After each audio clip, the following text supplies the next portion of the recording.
I, to be honest with you, I have looked, I've been a huge fan of all the work you have done, but I have to, just like I told you when we talked online, you have done Law and Order Special Victims Unit, and talk about getting into probably the best of the cast and crew of a show, and then to work alongside Mariska.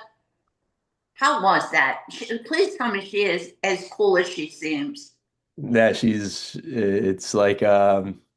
it's like finding out the opposite of Santa's not real, you know? She's awesome. She's amazing. She's just as cool as she is on the show. She's a real human being. No pretentiousness. I mean, I showed up prepared, you know what I mean? And I did my job and I did it as best as I could, and I think they recognized that and they treated me like a peer. I didn't feel like I was just a guest star showing up on the show and coming in and out. They were very kind, they were very complimentary, they were making jokes, you know, and Mariska actually I didn't have a scene with Mariska when I first booked the project. So I booked the project, and originally there were two scenes, two bigger scenes that they had written, and it was me being interviewed uh, at an MMA gym, and then it was me being chased at the Freedom Tower, at the Oculus, and a week or two after shooting, they reached back out to my manager and told him that they wrote me an extra scene and that they wanted me to come back. And it was a scene with me, Mariska, and Kelly getting interviewed Mm. in the precinct. And you know, at first when I got it, I was like, oh, I was like, you know, I finally auditioned for the show. It was my first audition for the show. I never got to audition for it. It's like my first audition. I book it, and I don't have any scenes with Mariska. Whatever, you know. Beggars can't be choosers, but Yeah. God, what a gift it was to have them call me back and told me they wrote me a scene with her. And, you know, they gave me about a week to prepare, and then I showed up, and it was lovely. It was so lovely. And the whole cast and crew, everybody there is like a unit. They're a big family. Everybody knows each other. And when I left, I dropped out of college my senior year, and one of my friends hooked me up with a director who was directing his first music video, and I acted in it back in the day. And it turns out the director of that music video was the UPM on Law and Order SVU. And Shut up. Oh yeah, my God. so it was a really beautiful, like full circle kind of moment for me. Oh, you just like give me the chills. It Yeah, was yeah. really, it was like it was you were destined to come back, to this point to do with Marisha. I'm Yeah, you know, it's funny. He messaged me, he texted me, he goes, "What are you doing on my set?" And I'm like, like, what do you mean you're set? He sends me a picture of the call sheet, and I'm like, "Oh my God, you're on Law and Order. I didn't even know." It was beautiful. Couldn't ask for it to happen in a better way. I'm telling you, I think just alone for them to write you a scene with, my God, the powerhouses of the show. But I think I would have had to take like a moment before I stepped on set with her and be like, okay, come down to center. Yeah, yeah, yeah. It's funny because the scene we were shooting, it was so they were shooting a different episode the day that they brought me back naturally, right? Because we already finished shooting that episode. And she had just finished working on whatever episode she was working on. I'm assuming it was the next one. And she was so quick, so quick. I mean, like she does it for a living every day for however many for what 20, 30 years now. Um, so she's very in the flow of how things work, and if like she gets a curveball thrown at her, she knows how to adapt really quickly. But they gave her the sides, and within like seconds, she was ready to go. You know what I mean? Like seconds. It's almost like, all right, what are we doing now? We're doing a reshoot. And they just briefed her, and she showed up and she did her thing. And Kelly was awesome too. Kelly was amazing. You know, Kelly came up to me after we shot the scene, And she said some really nice things to me, which was as an actor, and you're finally walking through those doors. It's hearing like your biggest heroes from TV growing up giving you compliments is it's something else, you know. It, to me, it's almost, I mean, for me, it's like old school. It You know, is old school. you're waiting for, like, to me, it's like me waiting from when I was a kid to see if I was in the teacher, in the classroom with the teacher that I wanted growing up in like elementary Yeah. or whatever. You know, that had to be. And it's just, I watched the episode again the other day and I'm like, my God, first off, you get the chance to even go on a show like that and then to be around talent like that and really learn. I mean, just like you said, learn from somebody, God, from a cast that's been around for so long. Yeah, no, and they're still doing it, and I don't think they Yeah. plan on stopping. I'm really curious what because I'm pretty sure she's getting involved in film now. Um, just from something I was reading, but I'm really curious what's next for a lot of them. Because I think Kelly got off the show. Octavio is what was one of their newer detectives from when I started, and he got off the show, and then they brought him back, and I know he had ambitions of doing film stuff. So I'm really curious if there's any ambitions after that for them and what that would look like for their career, Because I mean, you've had such a big career. Do you just retire? Mm. Do you keep going?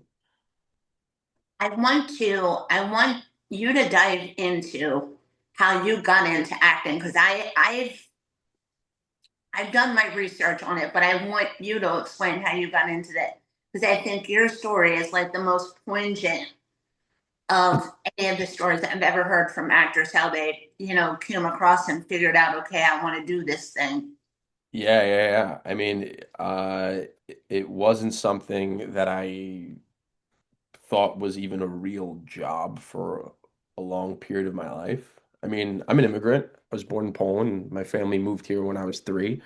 So my parents come with like this immigrant mentality where you go to college, you get a degree, you get a job, you buy a house, you have a family. It's very structured and kind of the path is laid out for you. So I was following that structure and that path that they kind of laid out for me. And when I went away to college, um, it was kind of the first time that I was away from the environment that I was raised in, where I wasn't around like my childhood friends. I wasn't around my parents.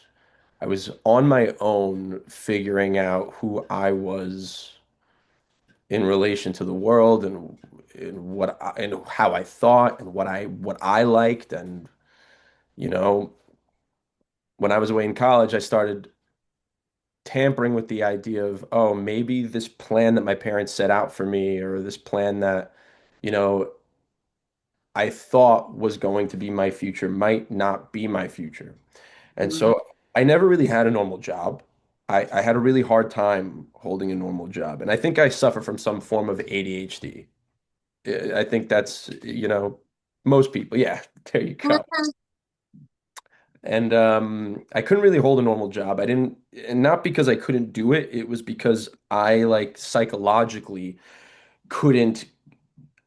My soul would feel like it was being ripped apart, being told what to do, doing something I didn't care about. Just, there not being a point or a conviction behind it. And I remember the only job I had growing up was working for a DJ company that I got because I was dancing at a Sweet 16 when I was like 15 or 16 years old.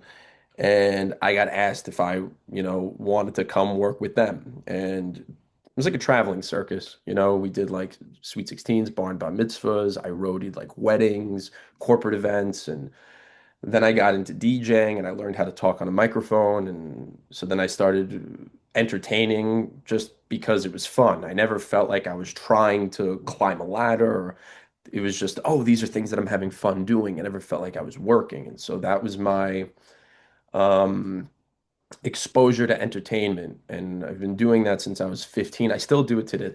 till today, just to make some extra money on the side.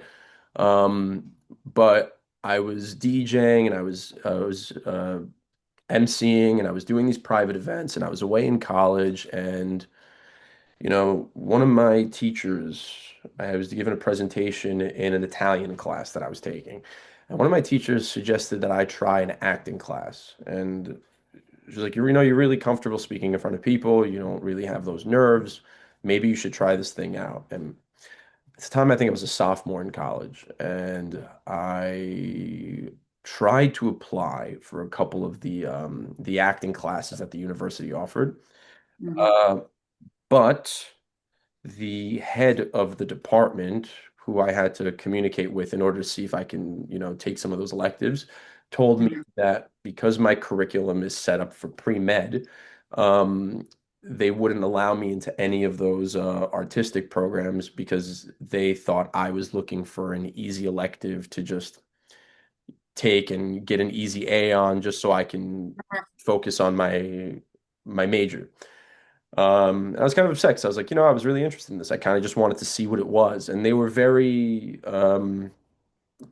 closed off. Felt like it was being gate kept from me. And I was like, something in my ADHD mind was like, well, now I want to know what it is because if you're hiding it from me, this must be great, you know? Exactly. So during my breaks in between semesters, I started looking up acting classes in the city. And I got scammed like 4 or 5 times before I finally stumbled upon a real acting class, which was still kind of a scam.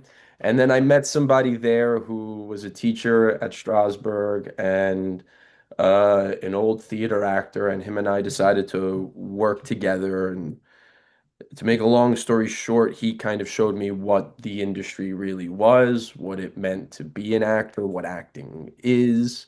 And he offered to work with me for free uh, twice a week. And he gave me one stipulation that if I ever came unprepared, or if I didn't do any of the assignments that he asked me to do, or if I didn't do any of if I wasn't showing that I was invested in it as much as he was, that he would have to like put a pause on our relationship. And we didn't. We did it together for 2 years straight. He told me everything I knew. I was super excited. I didn't feel like I was at school or learning something. I felt like this guy was giving me the secrets to success and the keys to life. And I really wanted to take that and run with it. And I did. And after 2 years of working together, he looked at me and he was like, I have nothing left to teach you. You took everything and you're making it your own. He goes, now go out and forget everything I taught you and figure it out for yourself. And I did, I did. I got signed to an agency. I was doing short films and student films at the time, just trying to get my feet wet and understanding what it means to be on set. And, I booked a couple of co-star roles on TV shows. I started booking paid projects. I started, doing small parts on feature films. Then I did a feature film with a bunch of friends for free, and it, it was really low budget, but it gave us the confidence of knowing that we could do a feature film. And then I started booking feature films that were paid. That led to TV movies. That led to guest starring roles on television shows. And then I was about 26 and I had a year where I told myself I'm going to save up enough money and move out to California and Mm. go after it. Everyone that's ever made it, any actor who I've admired throughout my life, just as an audience member, I kind of backtracked like their careers and researched how long they were doing it for, when they booked their first guest part or their first feature film, and where they were living at the time. And all roads pointed to Rome, LA, right? Mhm. So this year I saved up. It was 2018. And I went through like a tragic breakup. I was dating this girl for 5 years. We had a really terrible breakup, and I told myself I'm going to do this. So I worked for the entire year, put my head down. I DJ'd and MC'd and danced, and I did children's parties. I did a bar mitzvahs, communions, weddings, sweet 16s, corporate events. I did every job I possibly could in the entertainment space of that world. Saved up maybe like maybe $7,000. And Hey, and at the end of the year, November comes around and I'm like, wow, I'm making good money. Maybe I should just keep doing this and maybe there's a future for me here. Maybe this acting thing is it's a pipe dream, right? And of course, like when you go through a breakup, you start asking yourself all these existential questions. oh yeah. And of course, the universe or God, or whatever you want to call it, divine intervention. I got my work van broken into for the company that had all of my like equipment that I invested in over the years. Everything was stolen, my computer, my hard drives, all my music, my turntables, speakers, everything. And I had just auditioned. I sent in an audition to LA for like an indie horror union feature. And I was like devastated after I got everything stolen. And like 2 days after everything got stolen, my ex reaches back out to me. She's like giving me sympathy, and I also get a call back for the feature. But Mm, the callback's in LA. wow. So I asked him, I was like, is there any way I could do a callback over like Zoom, FaceTime, or something like that? And they were like, well, the director really wants to meet these people and see like what their energy is. He wants to pair them up. So it would only work if you were here. And at the time I was dating this girl and I was trying to fix this broken relationship. And I was at her apartment and I was like, do you think I should fly myself out to LA for this callback and see what happens? And she's watched me go through it. She watched countless heartbreaks, things that I thought were going to be things that fizzled out, projects that fell through. And everything that you could imagine happening happened to me, every heartbreak. And they're still happening. But she's witnessed that. So she said to me, she was like, do you want to do you really want to do this to yourself? Do you really want to put yourself out there for it to not work out again? And she was right. Like, no, I didn't. I didn't want to do that. I didn't want to feel that feeling of like failure again. Um, but something inside my brain told me, you have one life, and if you're not living it, Mhm. taking these risks, you're not being grateful for the fact that you're living this life. So Mhm. I went to her bathroom. I bought a plane ticket, didn't tell anybody. I had a buddy who I did a student film at New York Film Academy who was living in Hollywood at the time, who gave me a place to stay for the weekend. I stayed with him, didn't tell my parents, didn't tell my friends. And me and this buddy, he's a director. His name is Shadi. Shadi, Shadi told me, he goes, if you book this, you're going to move here and you're going to live with me. He goes, we'll figure it out. And I went to the audition. I was like the only one that was completely off book. I didn't have this, I didn't need the sides. I was ready. I came there, I was like, I'm traveling all this way. I'm spending all this money to audition for something. How can I not be overwhelmingly prepared for it? And I went there and the director came, it was like a bunch of actors. There was a casting space called Space Station Casting in Hollywood. And I remember I walked into this place and there was a ton of people waiting, a ton of people. And I walk over to the sign-in sheet and the woman's like, "Oh, Ignacio, you flew in from New York." I'm like, "Yeah." She's like, "Hold on a second." And then the director came out and he like thanked me. And he was like, I'm really excited to see what you're going to do here today."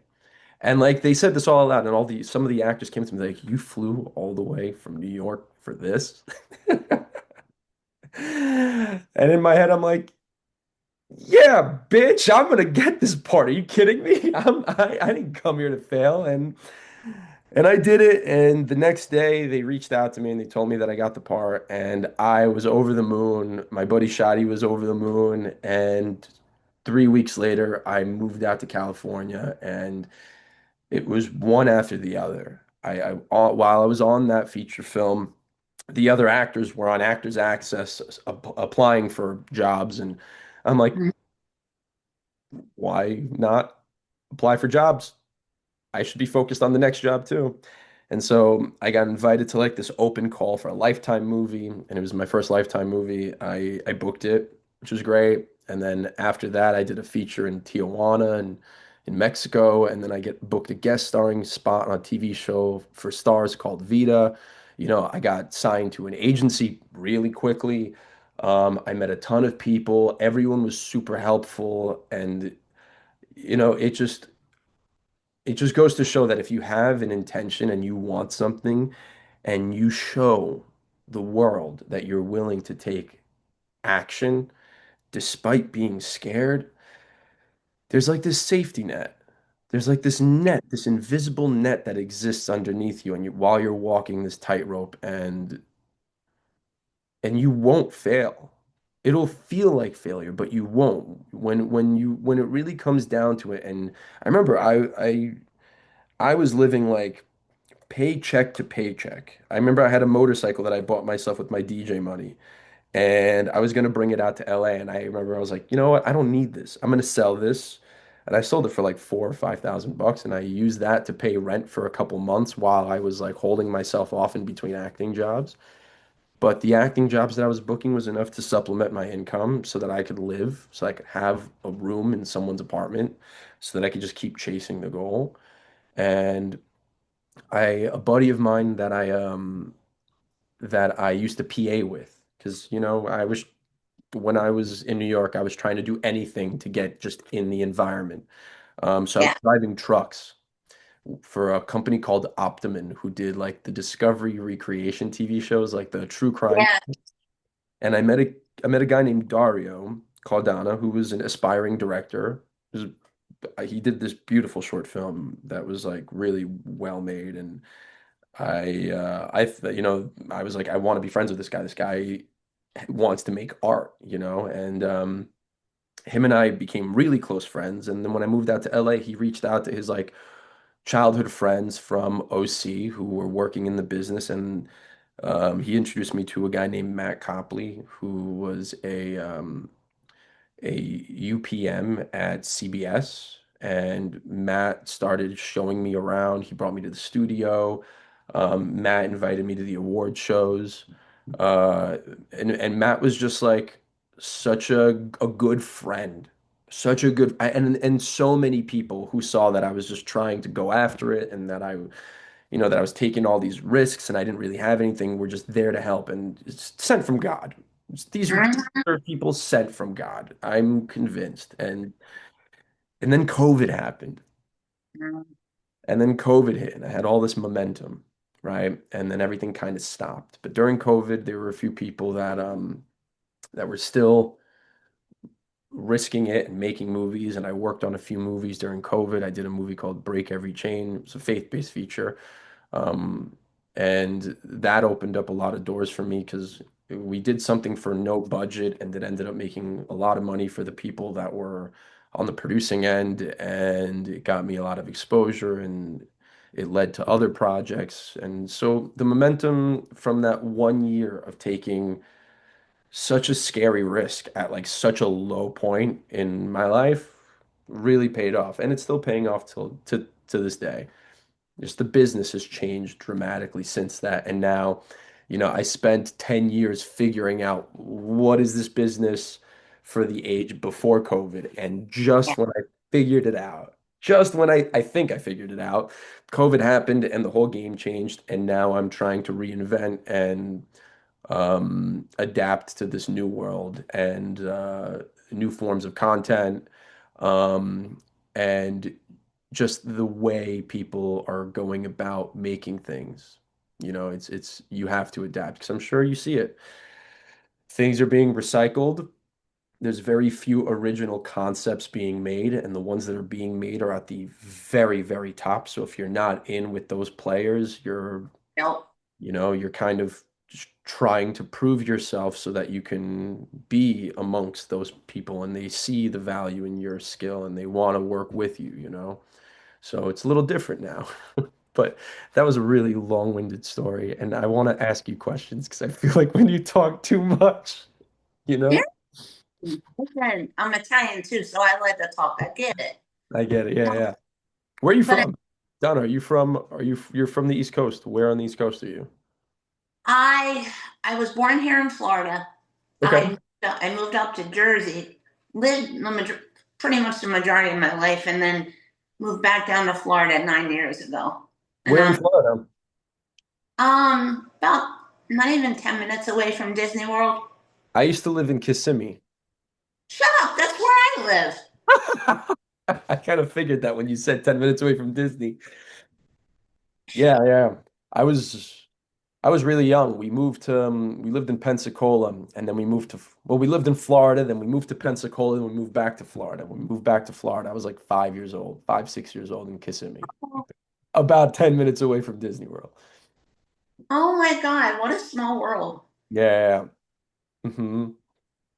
You talking, as you're talking, telling that story, it was what hit in my heart was is that God knew where He wanted you to go. It was just, and you took it, you answered it, and you took what you were feeling in your heart, and it took you to where you are today. So you were definitely destined to do this. Yeah, I'll be honest with you. Even when I'm acting on projects, the only way that I really feel comfortable with any of the takes that I do or anything that I do is if my heart told me that it was real. And Yeah, sometimes you don't get the luxury of getting the takes you want, but the only barometer that I've ever had for if I was doing something was my heart.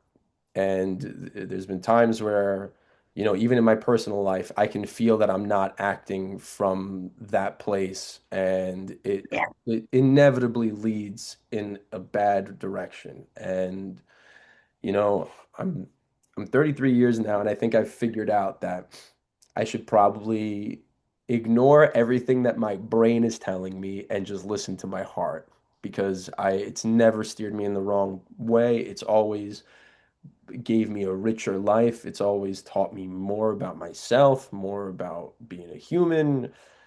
Yeah. It's a compass that everyone innately has inside of them that we seldom really listen to. Listen, looking at it now, I mean, I'm reaching that point. I'm almost 45. And Mhm. I wish when I was 33, there's a lot. I think you hit that point. You're at the midway point. And if I reflect on that time for myself at that age, Yeah. things start to shift.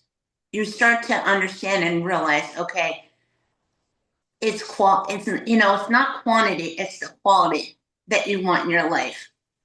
And even if you go and you're like, okay, I'm gonna go do an audition for this part, and if it doesn't, oh well, you know, it's disconcerting, but in the same token, it catapults you, and it has for you to the next project, something you didn't think, but here you go. You go to this one, and the guy's like, okay, I want to see what you got. So it Yeah. definitely, it, God has the trajectory of what God wants in your life has definitely panned out for you. Yeah, yeah. Yeah, no, I mean, and there have been plenty of times where I've experienced silence. And I ask myself, right? Because like, sometimes I have this unhealthy habit of taking the blame for everything because I feel like that's the only way for me to control. Yeah, there you go. Yeah, it's the only way for you to have some sort of control. If you blame yourself for the things that went wrong, well, then maybe the next time you can have some sort of input on how that won't occur, how to make that outcome better. And I've been I've been letting go of what I was expecting my career to be, when it was supposed to flourish or unfold, what my life was anticipated or taught to me was supposed to be my life, and just accepting what is. And the more I let go, the more those things that I wanted initially start to come true. And it's almost like you have to completely disconnect from wanting things Hmm. for you to have anything. And that's taken me a really long time. Like I think there was you look at some of these like really talented actors who have made it, right? These career actors who are at the absolute top, and they have the luxury of saying no. And I was at a point where I started saying no to things. And it was because you hear all these like psychological point of views and these philosophical point of views on, if you want a better life, you have to say no to the life you have and start accepting the life that you want. So I was like, okay, well, if I start saying no to the movies that I'm being offered or the projects that are coming my way, maybe the projects that I want will come. Hmm. Maybe no will be that power that I haven't had in my career, saying no. And I started saying no, and I did get a project like that. And I don't think it was because I said no. I think that project was going to come regardless. Um, but I'm sitting here saying to myself, wow, I could have worked on so many other things and met so many other people and had so many other possibilities for connections if I had just said yes. So I'm always kind of juggling between the power of saying no and the power and opportunity of saying yes, and it all kind of comes from where your heart's at. And I think at that time my heart wanted something really different, and now it's finally getting that because it said no. But now I don't want to say no. I don't like the idea of being negative. I want to act. It's just the world that we're living in now and the types of content that's being made, it doesn't necessarily feed your soul. It's almost like junk food. And I think for a lot of actors, it feels like that. It feels like these empty calories that you're taking on as projects, you know? Yeah. And some Hmm. of them sustain you. Some of them are jobs that help you pay your rent. Some of them are, because we need that. Because if you're an actor and you don't have another job, well, then if you don't take a job, you're not going to have food in the fridge. You're not going to be able to keep the lights on. You're not going to be able to afford rent. And so Hmm. it's a healthy balance of, well, I'm not a Leonardo DiCaprio. I can't afford to say no to everything all the time, but I'm going to try to. I'm going to try to give my soul that feeling of choice, of not feeling like a clown that has to show up to every party he's hired for. And that's, I think, the biggest struggle for me personally. You're good. You are good. I gotta touch on the Man in the Guest House, the Lifetime movie that you did. This is Yeah, one of the first things that I ever saw of your work, and I'm such a Lifetime junkie. I mean, how was it to do that one? that I was mean, a lot. That was a lot of fun. It was a lot of fun. I mean, when I was getting into the Lifetime TV movie world, John Merlowski, the director, from what I've heard, is like a staple in the business, right? He's done so yeah. many. And I'm if I had the opportunity to pick the projects that I've worked on, it would be based off the people, not necessarily the stories. Because if the people have conviction behind who they are and what they do, well, then I'm going to assume that the story that they picked has that same level of depth and conviction, and it's a reflection of them. And I saw that John worked on a lot of these projects, and I was like, oh, I really want to step through those doors. The same way I wanted to step through Law and Order SVU. I wanted to know what it was like to pass through their universe. And I got to work with Kristen Alderson, who was like a soap star for so many years. And, it was her coming back project. She hadn't worked in like a really long time. And, They brought her back to do this thing, and it was so much fun because she was such a fun person to work with. We got along really well. We were born on the same day, the same year. Uh, Oh wow. while we were shooting, we both found out that she was pregnant with her baby, which was super. And I knew this secret, and I was like, "Oh my God." So it was really exciting to have worked with them and then kept in contact with them afterwards and watch their family unfold and see how they're doing. And I met a lot of great people on the production, some people that I've worked on projects with recently. It's a really small world. So I enjoyed it. I had a lot of fun. It was just fun. John let me have fun. A lot of these other directors for these TV movies have a very strict vision. They're getting information from the top down that they have to communicate and taking risk on humor and stuff like that. They're scared to do it. They're scared. And John wasn't scared. I think John had enough experience to know what he could push and where he can have fun, where he can play, and really efficient crew. And it was a nice experience. I enjoyed it.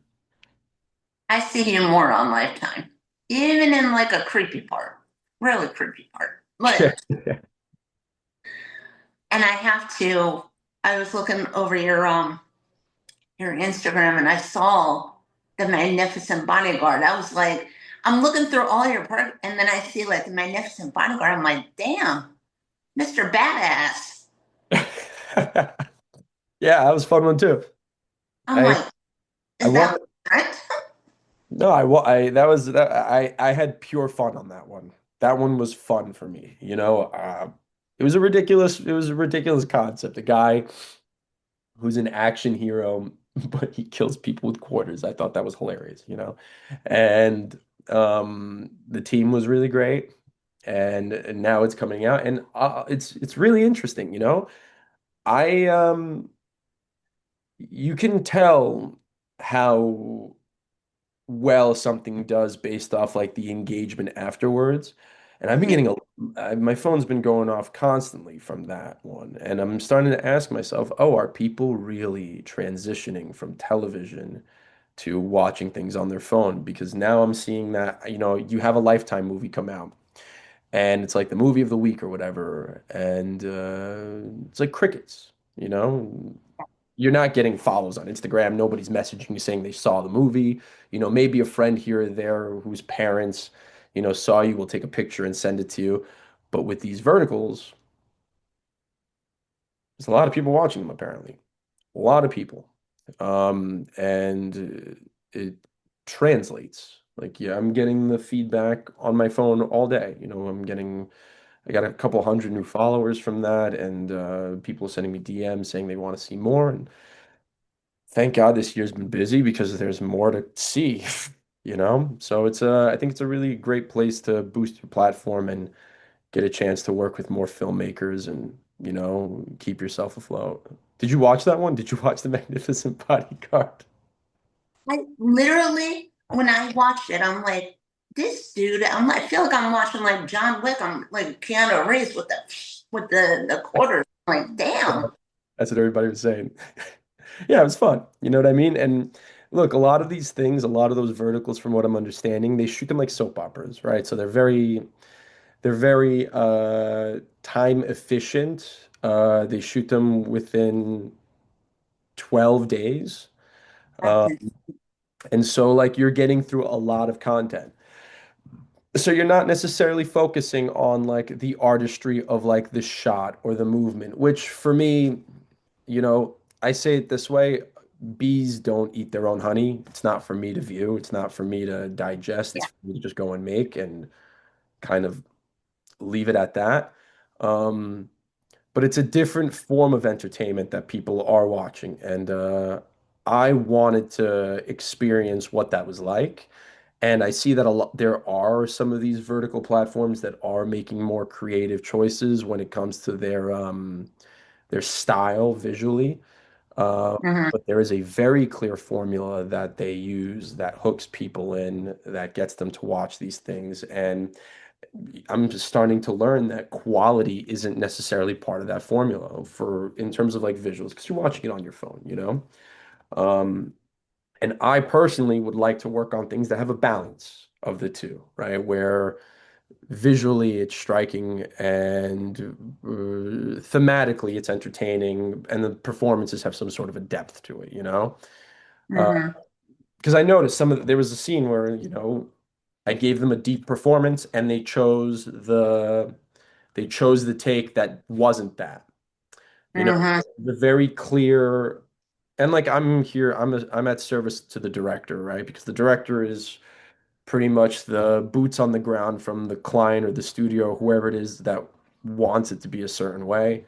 And so all I can ask is, hey, can I give you this option for you to have just in case? And they choose to use it or not. For me, it's let me show these people that I can give that level of depth and that this could be that if need be. But they chose not to do that. They didn't want that. And as an actor, I can't take it personally. You know, it's their vision. Um, but then that just comes into the idea of, oh, who do you want to work with? What kind of projects do you want to make? What's this project serving? What's this project for? Is this project meant to teach people a lesson? Is this project meant to just give people something to shut their brains off and watch for fun? And I think this is one of those just pure entertainment. Have fun, watch it, laugh at it, um, and experience it for what it is. You know, on your phone, anywhere you want. Pretty much. Yeah. Pretty. Um.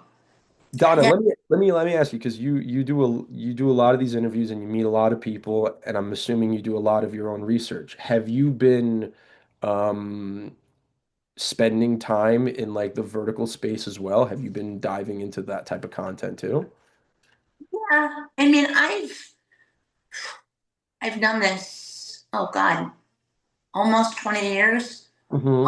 Um, and I've done so much research on both avenues. I mean, I hear a lot of people, they still, though I say old school, I still go to the movies. Same. Yeah. Hear like a lot of people that are now doing watching from the phone. And I Yeah. feel like it's gotten more maybe since COVID, when we kind of stepped away from going out into going to the movie theaters and whatnot. But I've seen, I've done so many aspects. I've talked to so many different actors and actresses in this industry, and it seems like, I mean, my heart broke for you guys after COVID because I saw how many Yeah. of you guys struggled. I Yeah. saw how many of you guys were, how can I say, going for the first band that literally popped up, even if it was just like a short film. Yeah. It's, and for me, it's definitely been a learning experience for myself. Yeah, and with AI emerging now, it's making it even scarier, right? Mhm. So if the people aren't going to theaters, if the people are watching things on their phones, and is this like the new world? Yeah, And it begs the question, for me at least, is this why I did this? Is this isn't necessarily why I got into this in the first place, you know? Or yeah.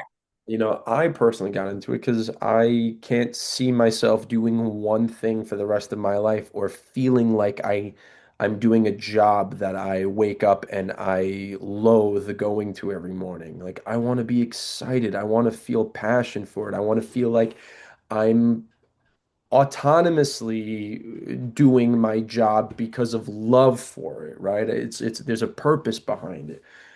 But when it's just something made to distract people from the chaos of the world. And the chaos of the world is so chaotic that you need hyper extreme, over exaggerated tropes that aren't necessarily healthy for people to be consumed. It makes you question if you want to be a vessel for that experience, you know? So, I have to say, in all honesty, I think the biggest thing that pissed me off, and for all of you guys. When I heard about AI and all of this, I'm like, what the hell? Like, you guys are going out there, putting yourselves out, putting in the work. Who the hell made all this up? To do something like this, what, to take an easy way out? And then you guys have to be afraid, that somebody is going to end up using an AI version of you or putting something out there that could potentially harm your career. I It's mean, that inevitable. part, It's inevitable. I think humanity there was a fork in the road in humanity's history where we could have chosen to integrate and harmonize with the world we live in, mhm, or separate and disconnect and create a universe where we don't have to work with, where the universe works for us. mhm, And I think unfortunately, humanity, for the most part, at least where it comes to power and the structure of how the world works, chose to not integrate. We chose to create a world where we find something that'll do everything for us. And it started off by it started off with this extreme sense of capitalism, right? Where yeah, you can take a person and hire them for less than their worth because they don't know their worth to do a job for you. exactly, And that, I mean, it's smart. If somebody doesn't know their worth, is that my problem? Is that their problem? It's smart. But exactly. morally and ethically, you're taking advantage of someone. And I think that sentiment has run amok in our culture. And I think this is a byproduct of us looking for an easy way out always, right? It's laziness perpetuated. And now we have something that'll do everything for us better than us. Mm-hmm. And what happens? What happens if it realizes that we're the only thing in the way of it reaching its full potential? What happens? Mm-hmm. I mean, I Not, don't know if it's going to get to that point, but hopefully not. hopefully.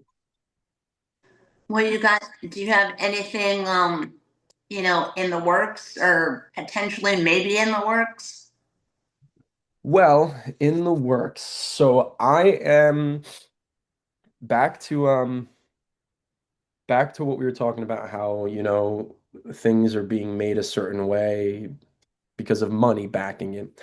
I have leaned to working on things on my own, and a lot of my coworkers and collaborators have decided to do the same thing.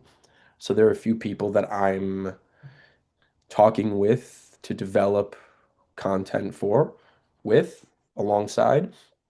I'm getting ready to direct something. I'm doing a short film for myself, because if you want it done right, do it yourself. And I want to start off with a few people that respect like my vision, my work ethic, and my conviction, and see if we can make something fun and see if we can do it over and over and over again.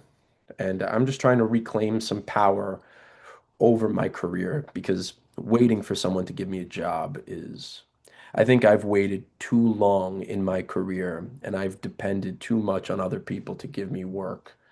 Um, I should have done this a long time ago, and I think I didn't want to make a fool out of myself with the first thing that I was going to make.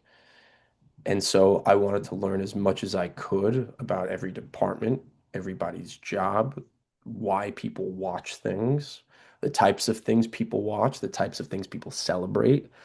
And I wanted to understand I just wanted to understand the business before I got into playing the game, you know?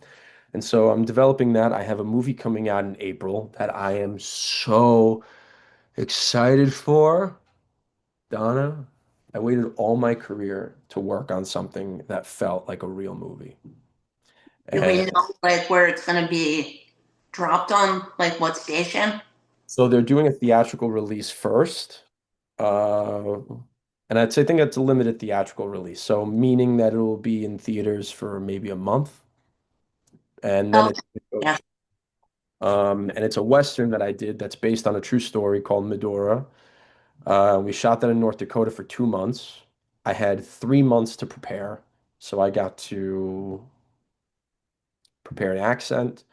I got to take horseback riding lessons for 3 months before going into the production. Uh, Oh, we had Zoom rehearsals weekly with the cast, which is almost unheard of these days, which is, for me, I remember when I first got into it, I was like, so are we rehearsing? And they're like, what? Rehearsing? You'll rehearse 10 minutes before we do the shot. And I'm like, huh? um, but it was like the first project where I had the time to really get to have a process. The first, Gotcha. and I am so excited to see what that feels, sounds, and looks like. I can't wait. So that's called Medora, Empress of the Badlands, and that's going to be in theaters come April. And I'm sure it's going to have no problem striking a distribution deal with streaming. So whenever that comes out, I'll shoot you a message and I'll let you know where it's going to be. Uh, Yeah, let me know. I did two Christmas movies this year. Well, I did one in December and I did one last month. Um, and obviously those will be available during Christmas of this year, I'm assuming. Okay. Those are really fun to work on. And I'm really hoping that Medora opens up some doors. I, I know it will. I I'm excited to see where it takes me and who will want to work with me after that. I'm And hoping. listen, you got somebody right now fully supporting 100%. That if somebody doesn't, or you don't get somebody that wants to work, I'll be like, hello. Thanks, Don. I appreciate it. Yeah, No, have anyone you know, send them my way. I'm dying to work with really talented people.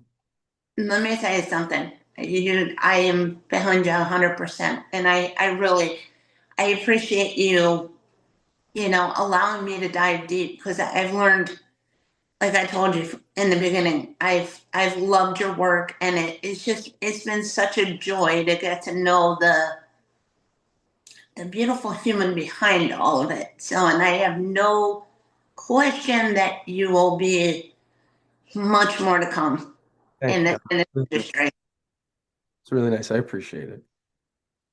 Thank you so, so much, Ignacyo. I adore you. Thank you. My Seriously, pleasure. from the front of my heart.